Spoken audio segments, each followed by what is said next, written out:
Sometimes, just once, history opens the door of a tomb without anyone having laid a hand on it. This time, when the light fell, the first thing that flashed was a bridal headpiece studded with green jewels. Just beyond today's Grozny, in the necropolis of Alkan-Kala, a Kurgan surfaced from the earth that had spent 2,500 years in silence. Inside lay a horse's bridle intact, 3 war blades, metal vessels brought from afar, and a handful of red gemstones. The fact that no one had touched it before us is the miracle of the story.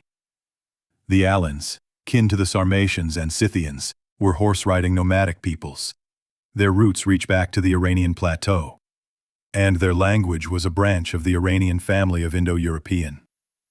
Later, some of them mingled with the Huns or rode with the Roman and Vandal armies as far as Gaul and Spain. But here, we are still before those raids. The early period, when their identity was proclaimed by horse gear and delicate metalwork. Look, a bridle seemingly adorned with green tourmaline and gold. Beside it, other pieces of tack, blades and cups that came from distant lands. These are not merely objects. They are a map of relationships and trade routes, and a sign of the owner's rank. Likely a warrior elite, a high-ranking horseman laid to rest with the splendor of his steed. Because it is untouched.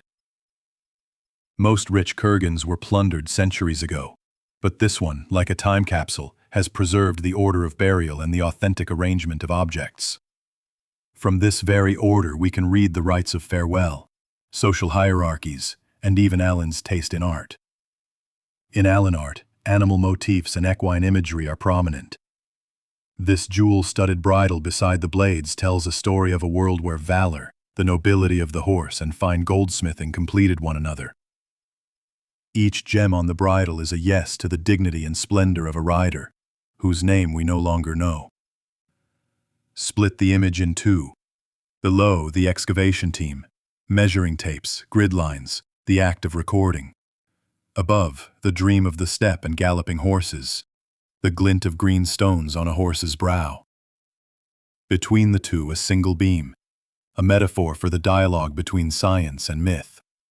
Not enemies, but the two wings of one bird.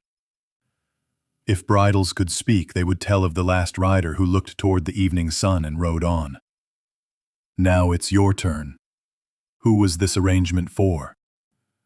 A commander who fell heroically, or a nobleman who took his final journey in the splendor of his horse? Tell me, what do you see in this silent grave?